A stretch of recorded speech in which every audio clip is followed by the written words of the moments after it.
سورۃ النساء آیت نمبر 86۔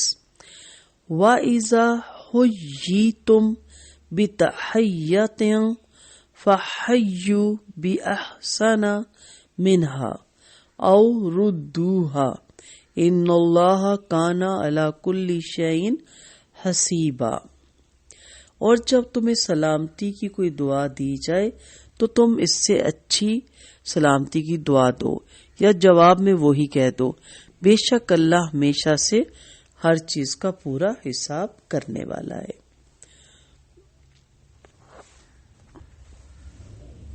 ان آیات میں کہا جا رہا ہے کہ جب کوئی شخص دوسرے کو سلام کے تو اس کا مطلب یہ ہوتا ہے کہ وہ اس کے حق میں اللہ تعالیٰ سے سلامتی کی دعا کرتا ہے۔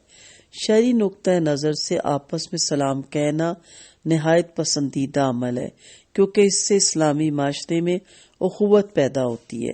چنانچہ اس بارے میں نبی کریم صلی اللہ علیہ وسلم کا فرمان ہے۔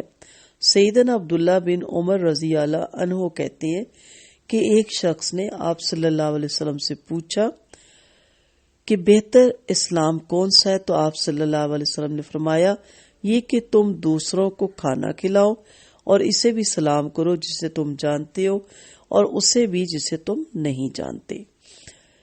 سیدنا عمران رضی اللہ عنہ کہتے ہیں کہ ایک آدمی آپ صلی اللہ علیہ وسلم کے پاس آیا اور کہا السلام علیکم، تو آپ نے فرمایا 10، یعنی اس کے لیے 10 نیکیاں۔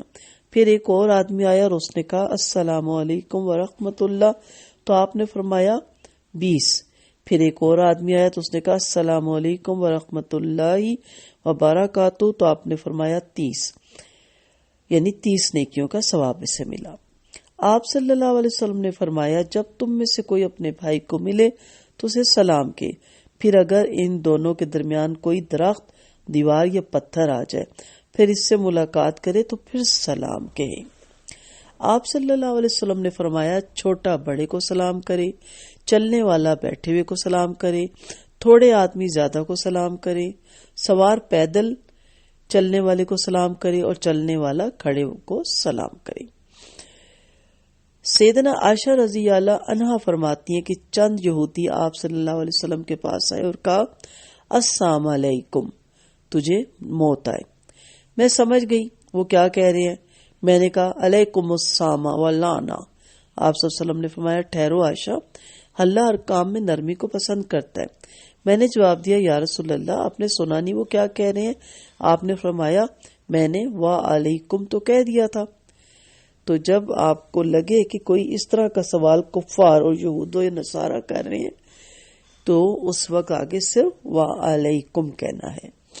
آپ صلی اللہ علیہ وسلم نے فرمایا لوگوں میں سے اللہ سے زیادہ قریب وہ ہے جو ان میں سے پہلے سلام کرتا ہے۔ آپ صلی اللہ علیہ وسلم کا فرمان ہے جب کوئی مجلس میں آئے تو سلام کیے اور جب جانے لگے تو بھی سلام کیے، اور یہ دونوں سلام ایک ہی جیسے ضروری ہیں۔ یہاں مسلمانوں کی تربیت کی جا رہی ہے کہ جب تمہیں کوئی مسلمان سلام کے تو اس کے سلام کے الفاظ سے بہتر الفاظ اس کا جواب دو یا کم از کم انہی الفاظ کو دہرا دو، پس زیادتی مستحب ہے اور برابری فرض ہے۔ امام حسن بصری رحمت اللہ علیہ فرماتے ہیں، یہ ان کا قول ہے، حدیث نہیں ہے، سلام نفل ہے اور جواب سلام فرض ہے، اور علماء کرام کا فرمان بھی یہی ہے، پس اگر جواب نہیں دے گا تو گناہگار ہوگا، اس لیے کہ جواب سلام کا اللہ کا حکم ہے، یعنی اللہ نے حکم دیا ہے کہ جب تمہیں کوئی سلام کہے تو تم اس کا لازماً جواب دو۔